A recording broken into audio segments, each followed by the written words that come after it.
Et oui, la saison des pluies a fini par me rattraper. On est mi-juin et elle commence assez tôt sur Kyushu, surtout au sud du Japon. Après presque 12 jours de grand soleil, c'est donc sous la pluie que j'arrive à Beppu. Mais bon, même si ça peut sembler un peu déprimant aux premiers abords, on ne va pas se laisser abattre. Beppu est une ville assez unique au Japon. C'est l'une des capitales des sources chaudes, célèbre pour ses onsens bien chauds et pour ses paysages volcaniques et brumeux un peu surréalistes. Mais dans cette vidéo, je vais vous montrer ce que j'ai quand même pu voir et expérimenter ici. Et je vais aussi vous faire quelques recommandations de ce qui peut être fait dans la région ou à Beppu même. Enfin, si la météo vous le permet. Allez, voyons ce qui se cache derrière toutes ces vapeurs. Partons à Beppu! Salut les mecs, bien arrivé à Beppu. J'espère que vous verrez un petit peu. Du coup, Beppu, je vous l'ai pas encore forcément bien introduit, mais Beppu est réputé pour ses onsen. C'est une région où l'activité en source thermale, en source chaude est très importante. Je pense que c'est notamment dû à l'activité volcanique dans toute la région. On l'a bien vu, il y avait le Sakurajima, il y avait le mont Aso qui est pas loin maintenant de Beppu parce que je suis tout au nord. Du coup, la ville est connue pour ses sources chaudes. Et tout en haut de la ville, au nord, il y a justement au pied des montagnes des petites sources chaudes naturelles, mais tellement chaudes qu'on peut pas ici baigner. Et c'est les enfers de Beppu et chacun des bassins a ses particularités. Et on peut observer ces différents bains, on peut y manger des choses cuisinées par la vapeur, etc. Je crois qu'il y a aussi la possibilité de voir des singes qui se baignent aussi là-bas. Le plan sera un peu au feeling ici, on va plutôt profiter de se reposer, faire des onsen, découvrir ce que c'est parce que je n'ai jamais fait de ma vie. En tout cas, le plan c'est plutôt repos et détente et découverte des onsen. Et oser y aller, parce que bon, certains ne sont pas privés, et moi je suis un peu pudique. Bref, on verra. Allez. Ah bah tiens, voilà un exemple parfait pour commencer notre séjour à Beppu. Ça c'est une sorte de petit onsen pour les mains, tu plonges tes mains dedans et ça les réchauffe direct. Super, n'est-ce pas? Exactement, ouais. Pour cette première soirée à Beppu, j'ai simplement décidé d'aller me balader en ville. L'idée est d'explorer quelques ruelles, m'imprégner de l'ambiance et surtout trouver quelque chose à manger. J'ai le ventre qui creuse. Mais bon, j'ai l'impression que c'est un peu universel au Japon. Tout ferme très tôt et les rues se vident tout aussi vite. Du coup, je me retrouve à marcher dans des ruelles presque désertes. Eh oh! Il y a quelqu'un? Bon, finalement je me suis trouvé un petit barbecue coréen, de la bonne viande bien chaude pour se réchauffer après ce refroidissement et cette pluie.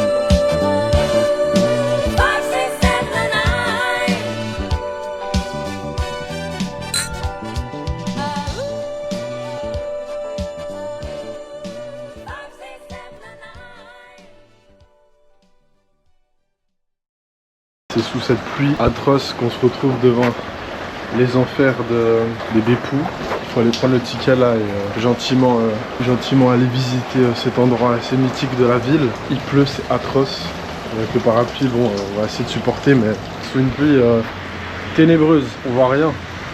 De base, je venais ici, c'était surtout pour montrer à quel point la ville est remplie de fumée et tout, mais on voit rien. Il y a du brouillard et des nuages hyper bas. Ok les mecs, on commence Nini 2. Je sais pas du tout ce qu'il c'est, mais ça pue le soufre. Ça, du coup j'imagine que c'est des sources chaudes ou j'en sais rien, c'est un étang, mais là-bas il y a de la vapeur. Bon, on va avancer gentiment. Putain, ça sent le soufre, c'est une dinguerie. C'est une dinguerie, c'est stylé ouais. Je suis content. Il est content. C'est trop drôle comme expérience. Foot basse. Oh, on va faire encore des bains des pieds, let's go. C'est où? C'est là-bas. Putain. Alors le Willy, il aime trop les bains des pieds. Hein. Putain, c'est dommage qu'il pleuve. Putain. Enfin, c'est beau en vrai. C'est de la vapeur, mais ça sent le soufre. C'est une dinguerie. Ah, celle-là, c'est les foot basses. Ah putain, mais il y a trop de ladies là-bas. Elles sont déjà toutes les pieds dans l'eau. On va aller après. Là, on va visiter déjà ce qu'il y a ici. Bon, reprenons nos esprits. Je découvre en même temps que vous, mais oui, les enfers de Beppu, appelés aussi Jigoku, sont en fait un ensemble de sources thermales naturelles situées dans les quartiers géothermiques de la ville. Ce sont des quartiers où l'activité volcanique est la plus forte à Beppu, et même dans l'ensemble de Kyushu. Elle est tellement forte qu'elle en fait fumer toute la ville. Beppu possède plus de 3000 sources chaudes, mais contrairement aux bains traditionnels, où il est possible de se baigner, ici, l'eau est beaucoup trop chaude. Elle est en moyenne à 98 degrés et peut même dépasser les 100 degrés. Ces lieux sont donc faits pour être observés et non pour faire trempette. Ce qui est fou, c'est que chaque enfer est complètement différent les uns des autres. Là par exemple, vous voyez ces bassins rouges? Cette couleur vient du fer présent dans l'eau. Juste à côté, les sources bleues, elles ont cette teinte grâce à des minéraux comme la silice qui jouent avec la lumière. Et puis il y a aussi des sources plus classiques, avec de l'eau transparente mais bouillante, ou même des geysers qui jaillissent à intervalles réguliers. Le plus grand enfer de tous est Umijigoku, ou plus communément appelé l'enfer de la mer. Il tire son nom de sa couleur cobalt et il mesure près de 200 mètres de profondeur et j'ai eu la chance de le voir malgré l'horrible pluie. Juste à côté de ces eaux bouillonnantes se cache un petit sanctuaire shinto, le Hakuryu Inari. Son nom signifie dragon blanc et c'est une référence directe à la vapeur qui s'échappe des sources chaudes et qui selon la légende ressemblerait à un dragon s'envolant vers le ciel. Dédié aussi à Inari, le dieu des renards et de la prospérité, celui ajoute une dimension assez mystique à ce site, déjà hors du commun par ses vapeurs. Je ne vous le rappelle pas, mais au Japon ces phénomènes naturels sont considérés comme sacrés et habités par des dieux, ce qui souligne l'importance culturelle autant que visuelle de ces enfers. Au final, les enfers de Beppu, ce n'est pas juste quelque chose qu'on regarde, c'est un endroit où la nature, la culture et même un peu de spiritualité se rencontrent.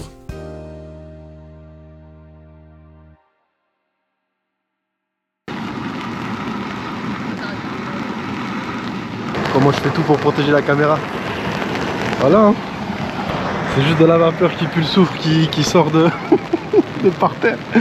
Ah putain, je suis éteint. Ah comme on va juste aller faire des onsen. Oh les gars, je suis... c'est infâme. Je pense que c'est stylé le jour, mais du coup ça c'est les enfers rouges, je crois.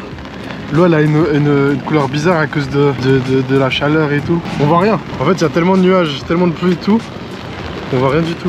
Ah on voit un peu mieux là. Putain les mecs, c'est horrible de vlogger sous la pluie.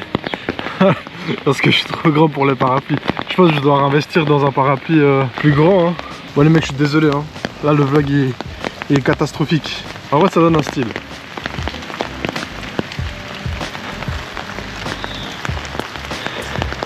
Parce qu'en plus on m'a même pas donné le plan, je sais même pas où il faut aller.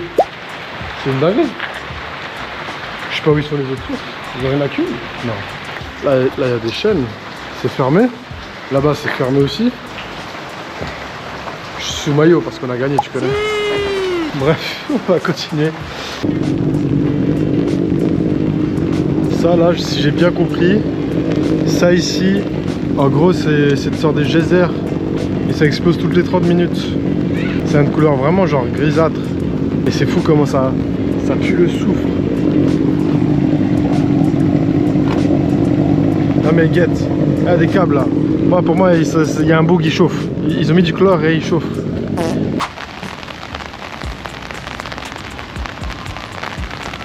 Bon les mecs, pour être honnête, un peu déçu là. Pour l'instant, en fait, je trouve que c'est un peu du scam. Soyons honnête, hein. Et pour l'instant, le Japon, je trouve que ça a été assez honnête. Mais les différents bassins là, que j'ai montrés, c'est des bassins genre naturels. Et en fait, ils sont un peu tous éparpillés à gauche, à droite, au nord de Beppu. Et en fait, tu dois payer à chaque fois 500 yens pour aller voir genre un ou deux bassins.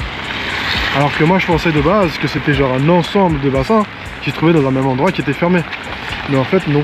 Et du coup, bah, à chaque fois, tu dois raquer 500 yens. Ce que je trouve un peu très triste, un peu dommage. Et du coup, là, par exemple, là, il y en a un. Mais genre après, si tu vas aller dans un autre, il faut que tu repasses par des tickets là pour aller là. Genre là, pour aller dans celui-là, tu dois rentrer par ici et après tu peux visiter cela, etc., etc. Ce que je trouve un peu cher. Bon, je me plains beaucoup, mais en fait je n'avais pas connaissance qu'un pass existait. C'est le Jigoku Meguri Pass. Le pass coûte 2000 yens et permet de visiter les 7 lieux à travers Beppu qui regroupent ces bassins. Je n'ai pas non plus trouvé nécessaire de tous les faire, vu la pluie, mais si vous venez, ce sera déjà moins cher que de payer presque 500 yens à chaque fois.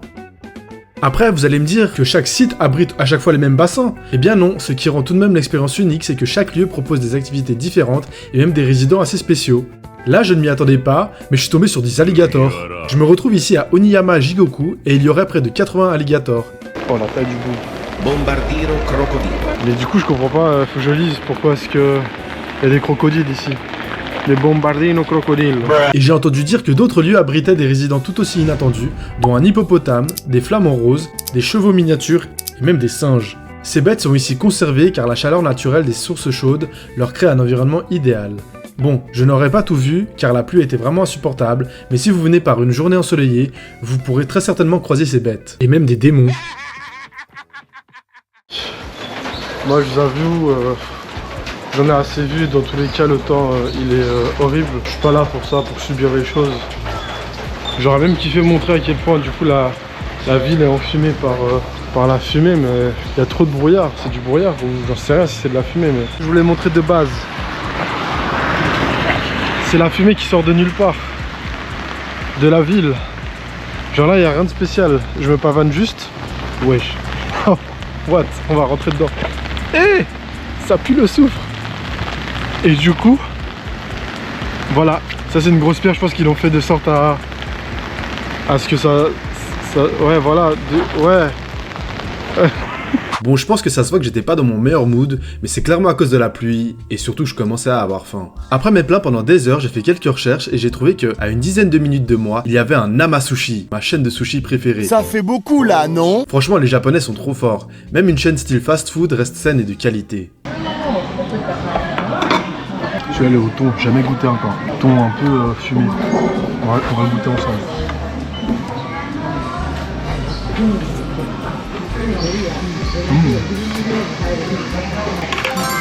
Après m'être bien régalé, je me suis dit que la meilleure manière d'aller digérer, c'était d'aller faire mon premier onsen, histoire d'attendre que la pluie se calme. Voilà, enfin, purée, c'est parti. Allez, j'ai une petite heure devant moi, je dois en profiter maintenant. Allez, Bezos. Comme je l'avais évoqué, Beppu est connu pour ses enfers, mais aussi pour ses nombreux onsen. Ce jour-là, j'avais repéré ce petit onsen privé, pas loin des enfers pour me réchauffer et me mettre à l'abri. Contrairement au onsen public, où vous partagez le bain avec d'autres personnes, dans celui-ci, vous avez votre propre espace, idéal pour être tranquille et à l'aise. Vous pouvez le louer à l'heure et c'est franchement accessible. Moi j'en ai eu pour 1500 yens, soit environ 7-8 francs suisses, c'est vraiment rien. Je me régale. Voilà, le premier onsen de ma vie. Je vais profiter de ce moment de détente pour vous parler un peu de ce qui m'a amené ici à Beppu, dans la préfecture d'Oita. À la base, j'étais évidemment venu pour les enfers et les onsen, mais aussi pour faire une ou deux excursions aux alentours. Bien que la météo en a décidé autrement pour moi, ça pourra peut-être vous servir à vous un jour. La première excursion que j'avais prévue, c'est le village de Yufuin, niché au pied du mont Yufu, à une quarantaine de minutes de Beppu. Contrairement à Beppu, Yufuin est une petite ville intimiste et bucolique. Elle est composée de rizières, de cafés, de boutiques artisanales et de galeries d'art. Vous pouvez notamment y découvrir le village floral. C'est un petit village avec des maisons en pierre, des boutiques thématiques et plein de petits cafés. Et juste à côté, vous avez l'emblématique lac Kinrin au pied du mont Yufu. Ce lac est alimenté à la fois par des sources d'eau douce et des sources d'eau chaude, ce qui crée un phénomène de vapeur en surface les matins froids. Si vous vous rendez à Yufuin, je vous conseille de louer un vélo à la gare, ce qui permettra d'embellir votre balade. C'est la meilleure chose du monde, ça fait tellement du bien. Un peu plus loin, à 40 minutes de Yufuin, vous trouverez la ville de Ita, souvent surnommée la petite Kyoto de Kyushu. Son quartier historique de Mameda-machi est parfaitement conservé, mais l'attraction incontournable de la ville, c'est Shingeki no Kyojin. Et oui, Ita est la ville natale d'Hajime Isayama, le créateur de l'Attaque des Titans. À Ita, il existe un vrai parcours touristique où vous pourrez voir la statue d'Eren Mikasa et Armin, près du barrage d'Oyama, un musée dédié à l'œuvre et des décorations dans toute la ville. Le mec, c'est une dinguerie comment ça détend tous les muscles. Là, j'ai tous mes os, tous mes muscles qui craquent, qui se détendent. Et mon regret absolu, c'est Kitsuki. C'est une ancienne ville de samouraïs parfaitement conservée, accessible en seulement 30 minutes depuis la gare de Beppu. On peut y déambuler dans ces deux quartiers de samouraïs, découvrir des résidences de samouraïs parfaitement conservées et visiter son château, l'un des plus petits du Japon, avec une vue sur la mer pour conclure la balade. C'est une autre alternative à Kyoto, en beaucoup plus authentique.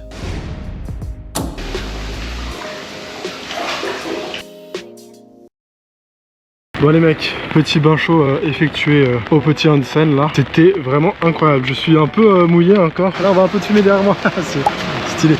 Mais du coup oui, toujours il flotte comme jamais. Et en fait j'ai relativisé là dans le onsen et je me suis dit frérot, te prends pas la tête à aller faire des trucs sous la pluie. T'en as fait beaucoup déjà, tu t'es fatigué surtout énormément. Profite justement, t'es dans une ville où il y a plein de onsen. Essaye d'en faire un max. Aussitôt dit, aussitôt fait. Comme vous l'avez vu, en sortant de l'onsen, la pluie était toujours là. Alors j'ai pris la décision la plus logique qui soit. J'ai pris le chemin vers mon hôtel pour me reposer un peu. Sur la route, je suis allé me ravitailler avant d'enchaîner plus tard avec un autre bain thermal. C'est dans une nuit, dans un brouillard ténébreux et devant un hôtel où ils aiment un peu trop les dinosaures. Là, il y a un ptérodactyle en haut. C'est après tout ça que je me dirige vers un petit onsen. C'est genre une sorte d'établissement où il y a plusieurs onsen privés et chacun a sa spécificité. Je vous avoue, je vais prendre au bol. Hein. Mais du coup, j'ai lu sur internet que officiellement aujourd'hui est commencé la saison des pluies. On va devoir la supporter et je pense que une fois arrivé mercredi, donc dans 2 jours, je vais aller à Uniqlo m'équiper histoire de subir ces prochains jours de pluie. Normalement la saison des pluies au Japon, en tout cas celle de juin, n'est pas constant dans le sens où il pleut pas tous les jours, il pleut quelques jours. Oh, ne me dis pas que c'est là. Sakurayu, let's go. C'est pas constant, donc normalement je devrais pas la subir pendant 3 semaines encore, mais quelques jours par-ci par-là. Bref, on y est. Petit établissement. Oh le petit chat. Je me suis donc rendu à Sakurayu, un établissement assez réputé à l'ouest de Beppu. Il est composé d'une vingtaine d'onsen privées et de quelques bains communs. Ce qui est vraiment top, c'est le cadre. L'endroit est niché au pied des montagnes avec un jardin japonais. Il y a des bains extérieurs, des bains intérieurs et même un petit café où vous pouvez siroter un thé ou un café. Ok les mecs, il a l'air incroyable. Du coup j'ai dû mettre une pièce ici pour l'activer. Je vais faire l'activer du coup. Personnellement, j'ai repris un onsen privé et il était encore plus spacieux que le précédent. Il était tout en pierre, composé de gros rochers avec une fenêtre qui donne directement sur l'extérieur, une vraie caverne. Regardez là, petite eau, elle est bien chaude, elle est meilleure qu'au premier où je suis allé. Avec les petites douches, espace énorme. Ah c'est une belle découverte la onsen. Ah, du coup on va kiffer, on va en profiter tranquillement et on se retrouve plus tard. Allez.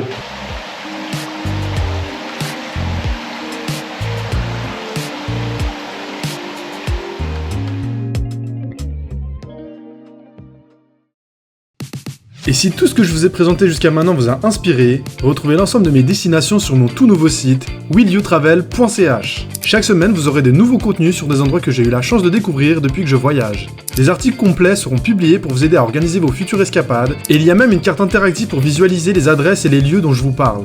Vous y retrouverez aussi bien évidemment tous mes vlogs. Alors profitez-en, c'est gratuit. Salut à tous les mecs, du coup on se retrouve aujourd'hui sous un petit brouillard à Beppu, une petite forêt de bambou quand même ici. Du coup aujourd'hui on se retrouve pour aller au château de Kifune. On est vraiment au milieu de nulle part. Il y a un mec là-bas. Je me suis dit frérot, alors le plan du jour il va être simple, là c'est déjà bientôt 11 h. On va voir le château de Kifune qui est le château le plus petit du Japon. Je me suis dit c'est sympa, c'est drôle, même si c'est sous la pluie. Et là on y arrive gentiment, vous le voyez. Là on arrive gentiment devant le château. Et voilà le château le plus petit du Japon. Très drôle. Avec des petites hirondelles. C'est assez mignon, c'est assez typique. Je sais pas si on peut rentrer. Je me baladais tranquillement autour du château à prendre quelques photos quand le gardien des lieux est venu me chercher pour me dire qu'on pouvait le visiter. Alors je me suis laissé guider un peu par hasard. Il se trouve que le château de Kifune est un vieux château âgé de 900 ans. Fondé en 1184, il a appartenu au clan Ishiguro et a longtemps été un point stratégique militaire dans la région avant d'être abandonné en 1586. La structure actuelle a été reconstruite en 1957, mais l'intérieur est fascinant. Il y a des peintures et des œuvres d'art très anciennes réalisées avec des techniques qui ne s'utilisent presque plus, et comme le château a été transmis de seigneur en seigneur au fil des générations, chacun y a laissé sa trace. Des objets de plus en plus récents ont rejoint la collection, ce qui crée une vraie caverne d'Ali Baba, où plusieurs objets de différents siècles cohabitent sous le même toit. Depuis le sommet, on peut apercevoir normalement la baie de Beppu et la ville avec ses vapeurs, mais évidemment avec ma pluie habituelle, j'ai eu le droit qu'à un brouillard. Mais ce qui rend ce château vraiment unique, c'est son gardien. Le monsieur m'a amené voir leur divinité, c'est un serpent blanc. Il est niché dans un petit renforcement du château. Dans la tradition japonaise, le serpent blanc est un messager divin, porteur de chance, de richesse et de prospérité. Il est notamment lié aux divinités de l'eau, ce qui prend tout son sens à Beppu. Je n'ai pas eu le droit de le filmer, mais il m'a dit de le toucher pour avoir de la chance. C'est le premier serpent que j'ai touché de ma vie, et apparemment c'était un bébé. C'est effrayant. En fait, c'est le descendant du serpent divin précédent qui a disparu depuis. Et si on ne remplace jamais le serpent par n'importe quel animal, on veille toujours à conserver la même lignée sacrée de génération en génération pour que le gardien du château reste le même esprit protecteur. Du coup les mecs, voici ce que je voulais de base voir. Oh la pluie est en train de s'accentuer là. Donc vous avez vu sur le grand château, enfin le grand énorme et valeureux château de Beppu. Et là c'est ça que je voulais vous montrer de base. C'est à quel point la ville... Ah oui, une petite pluie qui s'accentue là. Vous l'entendez hein. Mais c'est toutes les vapeurs qui sortent là de la terre et des cheminées. C'est les fameuses vapeurs de Beppu qui sont dues à... Ah ouais hein. Ah oui, petite averse. Tu m'étonnes.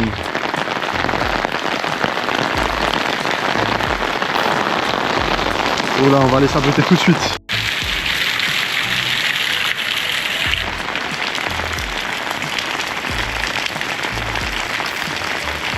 Bon, je me suis réfugié un peu sous le château en attendant que ça se calme. Ça s'est un peu calmé. Lui, semblerait un aristocrate, frère. Il était tout bien habillé et il est venu voir le château en vraiment 5 minutes. Hein. Il est venu, il est rentré, il est parti. Peut-être qu'il allait prier auprès du serpent.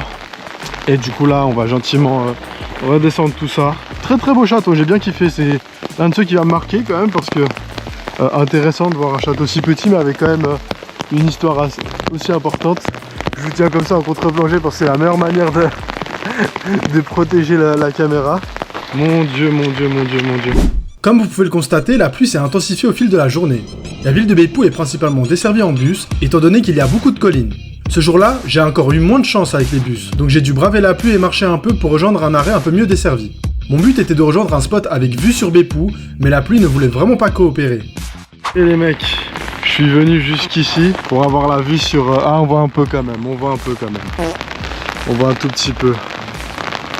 Du coup, ouais, là, je suis censé être devant ça, là. Attendez, oh putain, la flaque d'eau. Sorte de vue sur Beppu et sur les fumées. Franchement, il y a trop de brouillard. Ah, c'est dommage, on voit un tout petit peu. Je vais essayer de filmer à l'iPhone. Peut-être qu'à l'iPhone, ça paraîtra un peu mieux parce que la GoPro, là, elle est pas top.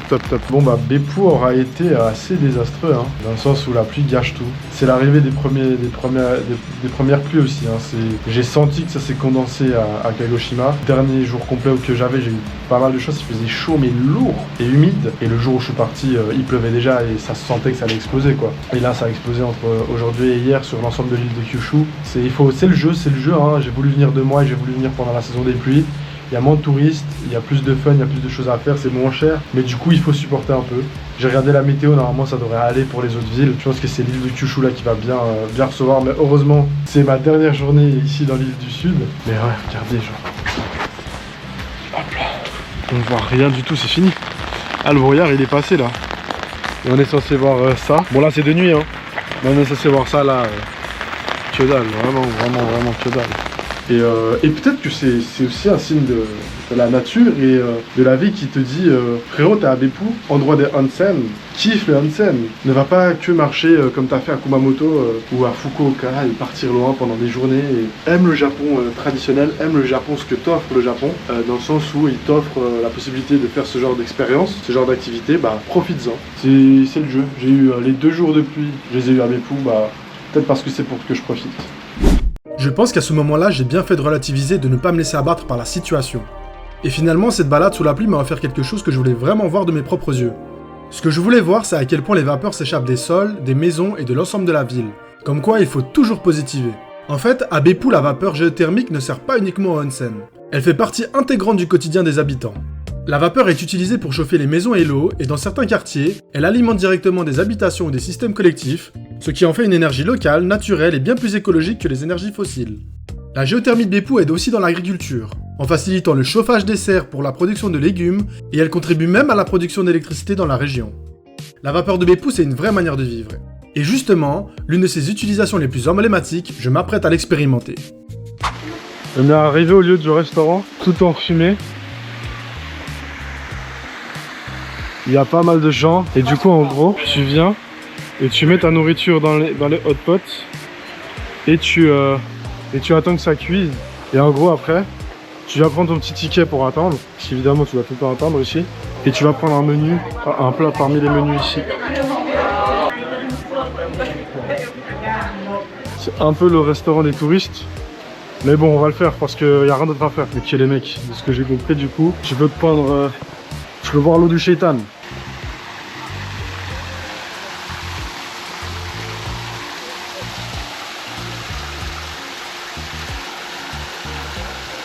Wesh, elle est chaude de con. On va se mettre un peu en retraite. Ouais, on va doter l'eau de Delmont là. Wesh. Déjà elle a une odeur d'œuf pourri. Ça donne archi pas envie de boire. Elle est chaude de con. Hein. Je sais pas si on voit la fumée qui sort. C'est chaud. Ah oui, du morceau. Là c'est gaze, c'est pas bon. D'habitude ça va vite. C'est vraiment pas bon du tout hein. C'est de l'eau très chaude en fait. C'est juste de l'eau chaude. Aucun intérêt. J'aime pas l'eau chaude en plus. Allez hop. À Beppu, il existe une cuisine typique que je vous invite vraiment à expérimenter, le Jigoku Mushi. Cette cuisine consiste à cuire ses aliments directement grâce à la vapeur qui se dégage de la terre et des sources chaudes. Cette pratique remonte à l'époque Edo, c'est-à-dire il y a environ 400 ans. Les habitants de Beppu utilisaient donc déjà cette ressource naturelle pour cuisiner au quotidien. Le concept est simple, vous arrivez, vous commandez votre repas sur une borne parmi tous les menus disponibles, puis vous obtenez un ticket et vous devez patienter un peu avant que ce soit votre tour. Ce restaurant reste un lieu assez touristique donc il faut s'attendre à attendre. Moi j'ai patienté une quinzaine de minutes, mais franchement ça en valait largement le coup. Avant de récupérer votre plateau, il faut valider votre commande près du serveur. N'oublions pas que le Japon reste un pays très normé. Après ça, vous prenez votre petit plateau et vous vous dirigez vers les fours. Je vous explique vraiment le fonctionnement. Vous devez enfiler vos gants de protection parce qu'on manipule quand même de la vapeur à haute température, et ensuite c'est la nature qui prend le relais. Tout d'abord, tu retires le gros couvercle qui empêche la chaleur de sortir. Ensuite, tu prends ce petit ustensile en métal pour y mettre tous tes aliments. Je sais pas si ça se voit, mais il y avait énormément de fumée. Puis tu prends le tout et tu mets dans le four. Et tu refermes le couvercle. Puis il faut attendre une quinzaine de minutes avant que tout soit prêt. Une quinzaine de minutes plus tard, et mon repas était prêt. Franchement, en termes de prix, c'est un repas tout à fait normal au Japon, mais avec cette petite expérience en plus. Même si c'est un peu touristique, c'est clairement quelque chose à faire si vous passez par Beppu. Bon, il est temps de déguster tout ça. Du coup, on va goûter leurs bêtises, de voir si c'est bon. Hein. Il y a un peu de bruit, désolé. Ce que j'ai pris, c'est des légumes, un œuf, parce qu'à ce type, ça se fait beaucoup dans la région de cuire les œufs à la vapeur, une sorte de beignet à la viande, et des gyoza aux carottes. Ah, il y a la sauce soja, je vais chercher rapidement. Petite carotte vapeur. Comme la daronne le fait. Le steamboat, il est chaud.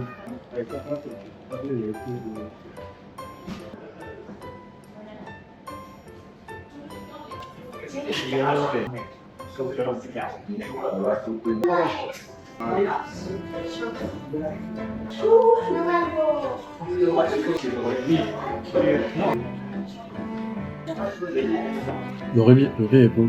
C'est un riz aux légumes. Non, aux champignons. On dirait un risotto.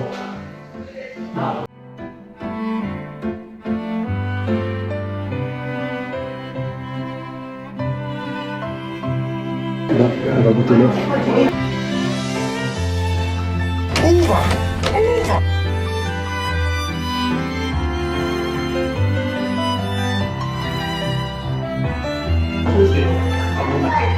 Là du coup ça a goûté.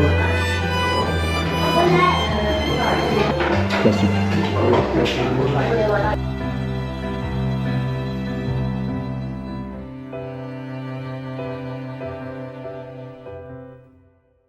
Bon les mecs, débrief de ce repas sous vapeur. Certains aliments étaient bons sous la vapeur, genre l'œuf c'était très bon et les gyoza aussi étaient très bons. Après il y a des légumes, franchement ça apporte rien de spécial. Je trouvais même que ça les rendait moins bons. Mais je me suis quand même bien régalé, c'était quand même assez bon genre pour un endroit touristique à ce moment-là parce que pour le coup c'est vraiment très touristique. Mais franchement ouais ça vaut le coup, ça vaut le détour. Je pense que ça vaut la peine si vous venez à Beppu de au moins faire ce test là en plus des onsen. J'ai fortement apprécié. J'ai beaucoup aimé les gyoza, surtout à la vapeur, ils étaient très bons. Maintenant que j'ai fini ma journée, c'est maintenant que ça se découvre. J'ai un peu le seum, il pleut plus et ça se découvre. Ouais, trop la rage. Quand je vois qu'on voit les montagnes maintenant, et là on voit un peu par là on voit les vapeurs sortir. Tant pis, on peut pas tout avoir quand on veut.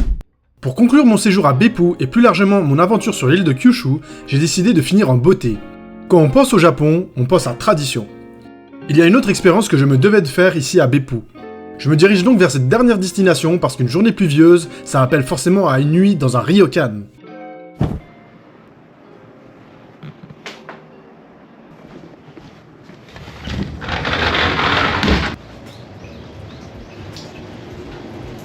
Ah ouais, ça ne rigole pas du tout. J'arrive, ils m'attendaient tous devant l'entrée. Je sais pas comment ils ont fait pour savoir que j'arrivais, que c'était moi. Et ils m'ont tous pris, ils ont direct pris mes affaires. Ils ont dit on vous débarrasse. Et ils m'ont ramené tout ici. Je sais pas quoi dire, c'est légendaire. Qu'est-ce que c'est que ça? Ah! Ah! Ah! Bon bah... Bien arrivé dans la chambre, une chambre énervée, franchement rien à dire. Elle est incroyable. La télé, les petits sièges traditionnels, le lit sur les tatamis d'ailleurs qui sont très confortables. Là il y a la petite salle de bain. Et du coup j'imagine qu'en fait je me douche directement ici, dans le onsen. Onsen avec ouverture à l'extérieur. Ouh, c'est bien chaud. Ça c'est du Japon ça. Bon bah il est temps de se reposer, hein, mettre son petit yukata. Bon bah c'est parti, hein, go profiter.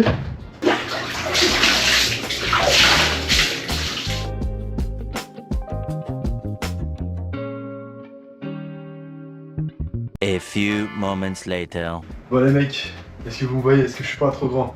Normalement vous devriez me voir. Petit yukata. Je me suis baigné une petite demi-heure dans le onsen, mais je me suis bien relaxé là. C'est vraiment, il est bien celui-là aussi, sauf que c'est une bassine. Bref, ça pour dire là, je suis en petit yukata, petit kimono japonais. Je sais pas si je peux aller manger avec ça, si j'aurais l'air d'un imbécile. D'ailleurs, j'ai mangé dans une quinzaine de minutes là. Ouais, exactement, ils m'ont préparé des plats locaux. Je sais pas du tout ce que c'est, mais je vais me régaler. Alors celui-là, c'est le plus beau de tous ceux que j'ai eu. Bon, il est un peu simple, mais il va quand même repartir avec moi à Genève. Je vais le glisser dans la valise, j'en ai rien à faire. Ça aussi, je peux fermer. Ah oui, il a sa place. Tout se ferme en fait. Tout se ferme. Rien ne se perd, tout se transforme. Bref, on va gentiment aller se préparer pour aller prendre le repas, le dîner du soir. Oh là là là là, mais quelle image, quelle image. Je suis au max les gars, là j'ai un petit rêve. Au moment de réserver ce ryokan, j'avais conscience qu'un repas local était inclus. Mais je n'avais pas connaissance du plat typique en question. En fait, leur plat local, il s'avère que c'était un kaiseki. Le kaiseki, c'est une cuisine traditionnelle et gastronomique japonaise très raffinée. Je m'appelle pour ça moi.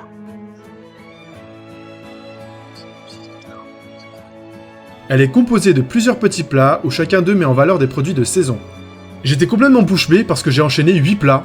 Ok les mecs, du coup, premier plat. Petite purée de patates avec une gelée de poisson. J'ai eu la chance de goûter à une soupe froide en gelée et des amuse-bouches,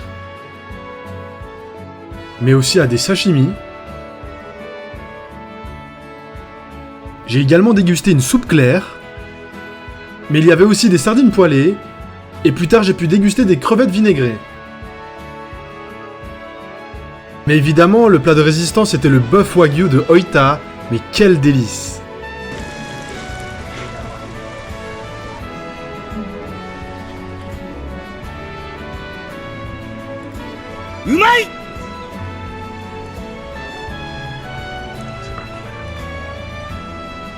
Et pour finir, j'ai eu un dessert au matcha.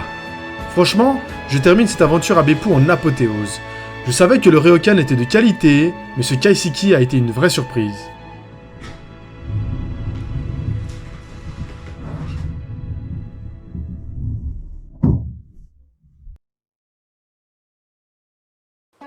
Après m'être bien rempli la panse, il est temps de conclure ces 2 semaines sur l'île de Kyushu. Finalement, la pluie n'aura pas gâché mon séjour à Beppu, et je me suis tout de même bien amusé. J'ai pu expérimenter plusieurs onsen et découvrir encore de nouveaux lieux insolites, comme le château de Kifune ou encore les enfers de Beppu. Je trouve que Beppu est une ville géniale car elle permet de découvrir un Japon authentique et inédit, notamment grâce à ses vapeurs. J'espère un jour pouvoir revenir dans la préfecture d'Oita pour refaire 2-3 onsen et découvrir un peu mieux la région. Enfin bref, ces 2 premières semaines au Japon marquent le début d'un rêve qui se réalise enfin. Et pour l'instant, il aura été parfait. Même les petits inconvénients comme la pluie ou d'autres galères que j'ai rencontrées n'auront pas gâché ce voyage. J'irais même jusqu'à dire que tout ce qui se passe doit se passer, parce que ça amène toujours quelque chose de meilleur par la suite. L'île de Kyushu est une destination incroyable et je la recommande vraiment à quiconque veut sortir des sentiers battus. J'ai commencé par Fukuoka, une ville parfaite pour découvrir le Japon urbain. Puis, Nagasaki m'a marqué par son histoire et ses expériences, dont ma première nuit dans un capsule hôtel. Ensuite, Kumamoto et la quête des statues One Piece a été probablement la partie la plus éprouvante, mais aussi la plus vibrante de tout mon séjour sur l'île. Et Kagoshima a été sublime de chaleur, de soleil et d'histoire, et surtout j'ai rencontré Atom. D'ailleurs, il a bien reçu mon colis, je crois que lui et sa petite famille ont beaucoup aimé les chocolats. Et pour finir, je termine avec toutes ces belles expériences dans la brumeuse Beppu. En 2 semaines, j'aurai tout vu, des forêts, des volcans, des îles, la mer, des plages, et même des montagnes.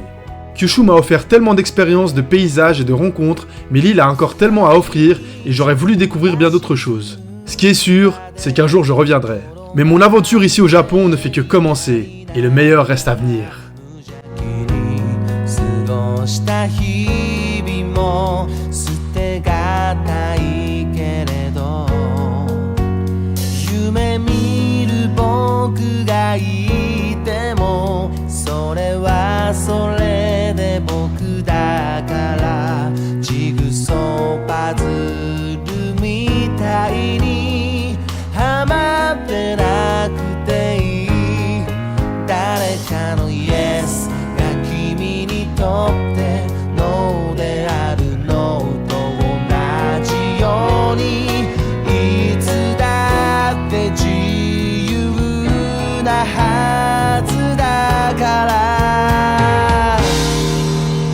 日風が通り抜けた時